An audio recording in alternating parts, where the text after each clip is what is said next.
Todo esto nos revela también que los israelitas son un ejemplo para nosotros. Y lo vamos a ver en dos maneras diferentes.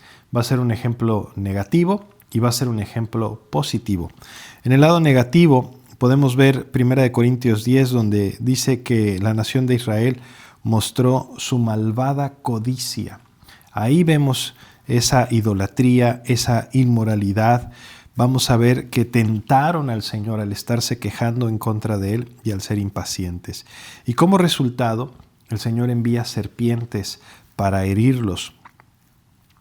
Entonces, tenemos que tener cuidado de no juzgar a Israel con un corazón altivo y decir, ay, mira estos todo el tiempo quejándose, mira estos hablando en contra de Dios después de que los libró de Egipto y después de esto y después del otro, pero yo no sería así.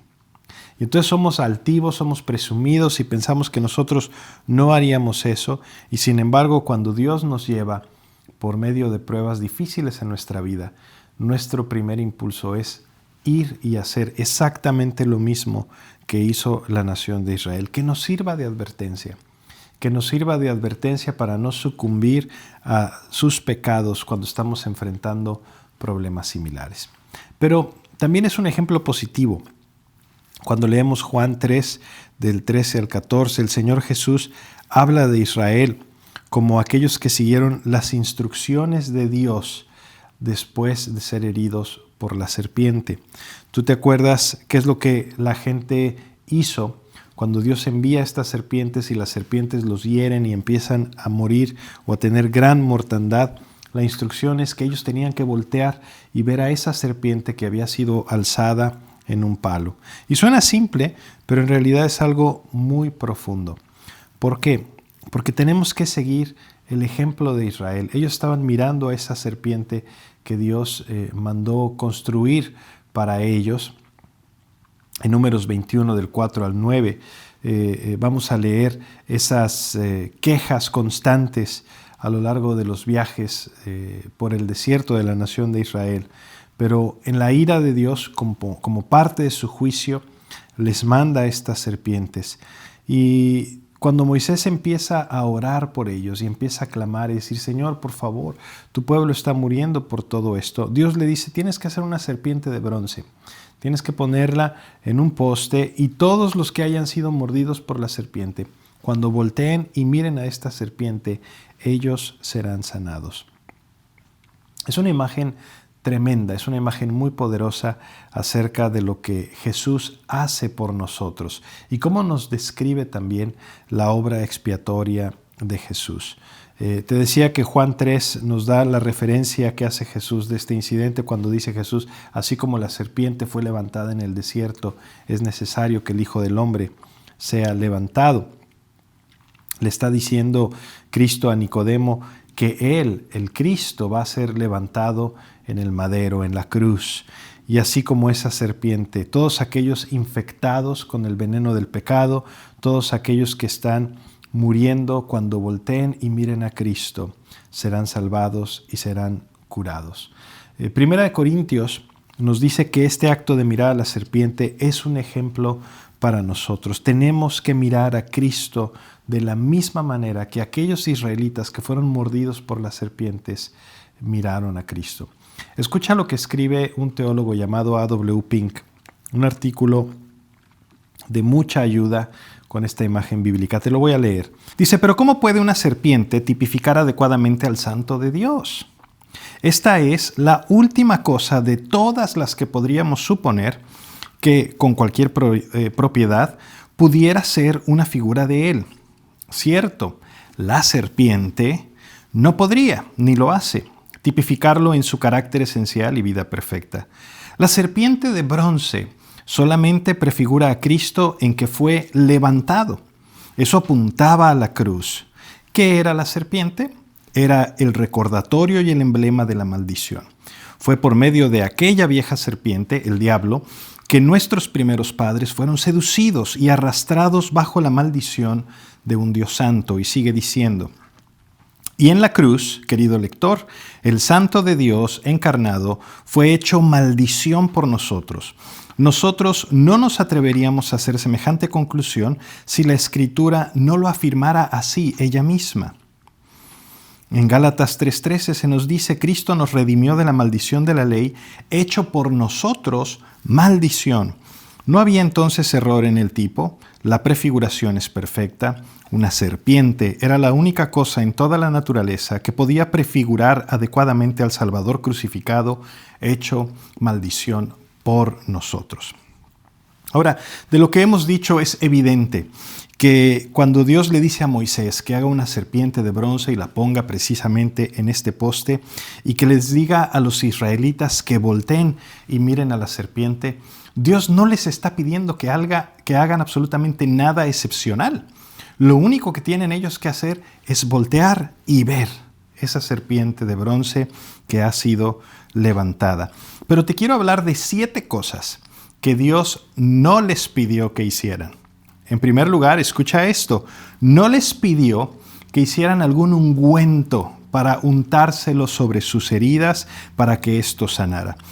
Obviamente, si Dios les hubiera dicho, bueno, preparen esta medicina y pónganse este ungüento, hubiera sido más lógico, más razonable para ellos. Sin embargo, Dios no les pidió que hicieran esto. Y si hubiera hecho esto, pues habría destruido el tipo de el Cristo crucificado. Y el día de hoy, por ejemplo, en la actualidad, escuchamos a muchos maestros de la Biblia o doctores religiosos en la actualidad que se la pasan promoviendo lociones curativas, ungüentos especiales o el aceite de la unción que puede sanar. Y vas a ver a estos estafadores, quiero decir, yendo por diferentes poblaciones, diferentes lugares. En algunos casos, a lo mejor la palabra estafador suena muy dura para muchos creyentes, pero eso es lo que son. Al estar promoviendo o al estar ofreciendo algo que va en contra de lo que la palabra de Dios nos dice. Dios no les pidió untar ningún aceite mágico que les hiciera sanar. Y en ninguna parte de la Biblia nos pide que untemos aceite con poder curativo. De hecho, cuando Santiago nos dice que vayamos con los ancianos y que ellos unjan con aceite y oren por el enfermo y que éste sanará, no es el poder del aceite. De hecho, la palabra que usa Santiago para ungir con aceite no es la unción ceremonial que vemos, por ejemplo, para los reyes, para los profetas, para los sacerdotes de la que hablábamos antes. Es una unción de untar un aceite medicinal, un proceso curativo, un proceso de cuidado, de cariño. Lo que nos está diciendo es que los ancianos tengan cuidado de los enfermos, que oren por ellos, que los apapachen, que los cuiden y por supuesto que puedan ellos recibir sus tratamientos, sus medicamentos, pero que especialmente la oración por ellos pueda ser una manera de interceder y pedir no el poder del aceite, el poder de Dios para sanar. Esto, por supuesto, lleva a muchos malos entendidos. Y mucha gente, en muchas iglesias, incluso hasta el día de hoy, tienen su aceite de la unción y andan ungiendo cosas por todos lados o siempre que hay alguien enfermo, le van a poner el aceite para orar pensando que de esa manera va a sanar. No es lo que nos enseña la Biblia. Acuérdate que el aceite es una prefigura del Espíritu Santo que vendría. Ahora nosotros tenemos el Espíritu Santo. No necesitamos ningún tipo de simbolismo, pues tenemos al Espíritu Santo en persona. Acuérdate de la pobre mujer en los evangelios, la que menciona que dice que había sufrido mucho de muchos médicos y gastado todo lo que tenía y nada había aprovechado, al contrario, le iba peor. Entonces, en este caso con las serpientes no les pidió Moisés que hicieran ningún ungüento, no les pidió que se untaran absolutamente nada. Lo que Dios les pide es volteen y vean este símbolo que se ha levantado. Número 2, no les dijo que ministraran a otros que estaban heridos. ¿Te fijaste?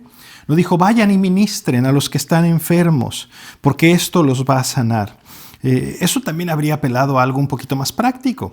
A lo mejor la nación de Israel hubiera dicho, bueno, si Dios nos hubiera pedido ir y ministrar, imponer manos, orar por los enfermos, ellos iban a sanar.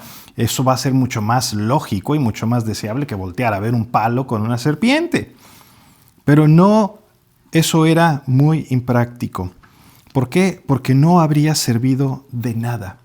De nada le sirve a un hombre que está en aguas profundas ahogándose, que otro salte al agua para salvarlo si ese otro no sabe nadar. ¿Cómo vamos a ir a ministrar a alguien cuando nosotros mismos estamos muriendo? No podemos hacerlo. De la misma manera que no puede una persona, por mucho que se empeñe, involucrarse en actividades de caridad, en ayudar a los pobres, en ir a los hospitales, si no ha sido reconciliado con Dios. De nada le sirve. No tiene paz para con Dios porque aún está en sus pecados. Lo que tiene que hacer es voltear y mirar a la cruz, mirar a Jesús, recibir la salvación gratuita que Cristo Jesús nos ofrece. Ese es el punto de lo que Dios les está diciendo a los israelitas que están muriendo por causa de estas serpientes. No les dijo vayan y ministren, les dijo vean hacia la cruz. Número 3, no les dijo que pelearan contra las serpientes. ¿Te fijaste? Algunos de nosotros, si hubiéramos estado ahí, a lo mejor habríamos organizado una sociedad de exterminación de serpientes venenosas para luchar contra estas serpientes. O a lo mejor habríamos hecho una marcha de concientización, habríamos puesto carteles y habríamos dicho, cuidado con las serpientes, no se acerquen por aquí o por allá, dense cuenta de esto. Pero ¿de qué habría servido hacer todo esto si ya estabas mordido y si ya estabas muriendo? De nada te habría servido. Y aunque cada uno hubiera matado 1000 serpientes, de todas maneras habrían muerto. Y a lo que nos lleva esto, o a lo que nos lleva estar peleando contra el pecado, estar haciendo marchas en contra de las bodas homosexuales, marchas en contra de la pornografía, marchas en contra de todo este tipo de cosas. Ha habido incluso marchas en contra del vicio, de las groserías, y los cristianos se levantan con pancartas y marchan por las ciudades vestidos todos de blanco. Y sin embargo, no se resuelve absolutamente nada. Es como ponerse a limpiar las ventanas del Titanic mientras el barco se está hundiendo. Se va a hundir de todos modos. De nada sirve porque nadie nos ha llamado a hacer marchas para pelear contra el pecado de esa manera. No es lo que Dios les está diciendo. Dios les está diciendo, hey, mira hacia la cruz, mira hacia Cristo. Este tipo de cosas no acercan a la gente hacia Cristo, al contrario, les ahuyentan. Y entonces los cristianos quedamos como unos homofóbicos, intolerantes, horribles, exagerados, fanáticos. Y cuando uno viene y les dice, oye, quiero hablarte del amor de Dios. ¿Del amor de Dios? A mí no me hables de esas cosas. Tu Dios es un Dios intolerante, homofóbico, fanático, arrogante, que solamente son puras prohibiciones y puros no, no, no. Pero Dios nunca nos pidió que hiciéramos eso. Lo único que le pidió al pueblo de Israel en este caso fue, voltea a la cruz, voltea a Jesús. Fíjate que no les dijo, número 4, que hicieran una ofrenda a la serpiente en el poste. Dios no pidió ningún pago a cambio de la sanidad. No, de hecho, la gracia deja de ser gracia si tú tienes que pagar por ella. Si tú tienes que pagar para recibir la gracia de Dios, cualquiera que sea el precio, deja de ser gracia. Y es bien importante que tú y yo entendamos esto, porque muy frecuentemente los cristianos pervertimos el evangelio en este punto. Si queremos recibir la gracia de Dios, tenemos que hacer esto y esto y esto y esto. Si tú quieres recibir la gracia, tienes que dejar de decir groserías, tienes que dejar de tomar alcohol, tienes que dejar de ir a bailes, tienes que dejar, como si estuvieras dando un pago por recibir la gracia. Pero no es así. No es así. Dios no le pide al pecador que le dé nada. Dios lo que le pide al pecador es que reciba la salvación que Él nos da gratuitamente. para que nosotros podamos ser transformados. Mira lo que le dice, número 5, lo que no les dice que oren a la serpiente. Muchos evangelistas van con la gente y le dicen, vaya a la banca de los lamentos o vaya al muro de los lamentos. De manera penitente imploren a Dios su perdón y si imploran con mucha fuerza, Dios los va a escuchar por su palabrería. Y de pronto empiezas a escuchar gente que oran a gritos cada vez más fuerte y sí, yo te rindo y te pido. Y todo el mundo orando y orando y orando y hacen de la oración el instrumento de salvación. Hacen de la oración ¿qué te diré? El poder. Mientras más oras, con más intensidad, con más palabras rimbombantes, entonces más acepto eres delante de Dios. Esto no es así. Dios no les pidió, órenle a la serpiente. Les dijo, volteen y miren a la cruz. La consecuencia inevitable de quienes usan la oración en ese sentido es una confusión tremenda y en verdad pierden de vista la razón de la oración, el poder de la oración, el corazón de la oración, que es el tener esa relación personal con Dios. Fíjate, número 6, se les dice que no miraran a Moisés. ¿Qué estaban haciendo ellos? Ellos estaban volteando a Moisés y estaban diciéndole a Moisés, Moisés, mira, estamos muriendo, estamos siendo envenenados y mordidos por todas estas serpientes. Y lo que hace Dios es le dice, no miren a Moisés, miren a la serpiente de bronce que está sobre ese poste. ¿Qué quiere decir esto? Mucha gente en medio de sus calamidades y en medio de sus preguntas de la vida, quieren voltear a ver la ley de Moisés, y se vuelven legalistas, y se vuelve todo un no, prohibido, prohibido, prohibido, prohibido. Y el legalismo llega a invadir sus vidas de una manera tan abrumadora, que sienten que mientras más legalista eres, mientras más fariseo eres, más cerca de Dios estás. O a lo mejor, mientras más te apegas a la ley, Dios te va a escuchar mejor, o Dios te va a responder mejor, pero nada más lejos que la realidad. Lo que Dios está mostrando en esta historia precisamente es que no debemos voltear a Moisés, no debemos voltear a la ley, debemos voltear a Cristo, mirar a nuestro Señor, quien pagó el precio por nuestros pecados. Por eso dice la Escritura muy claramente, con todas sus palabras, que somos salvos no por obras de justicia que nosotros hubiéramos hecho, sino por su misericordia. La ley fue dada por Moisés, pero la gracia y la verdad vinieron por medio de Jesucristo y solamente Cristo puede salvar. Y mira finalmente, número 7, mira una de las cosas que no se les dijo. No se les dijo que miraran sus heridas. ¿Sabes? Algunos están muy ocupados con el trabajo de examinar su corazón malvado. Y algunos pasan muchísimo tiempo conmiserándose por sus pecados, por lo que han hecho, por lo que no han hecho, tratando de analizar cada uno de los pecados de sus vidas. A veces llega a ser hasta una obsesión. El decir es que a lo mejor no le he confesado todos mis pecados a Dios, y si no he confesado todos mis pecados, entonces Dios no me va a perdonar esos pecados que no he confesado, y si Dios no me va a perdonar esos pecados que no he confesado, estoy frito. Déjame hacerte una pregunta. ¿Tú crees que tú le has confesado a Dios todos los pecados que has hecho en tu vida? La respuesta obvia es por supuesto que no. Nadie le ha confesado a Dios todos sus pecados. Pero hemos confesado los pecados que son traídos a nuestra memoria. Hemos confesado los pecados que son latentes y están presentes en nuestro entendimiento.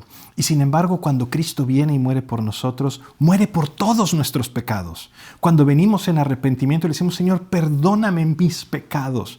No tenemos que sacar una lista específica de cada vez que hemos pecado, hemos tenido un mal pensamiento, vimos feo a alguien que mientras íbamos conduciendo en la calle.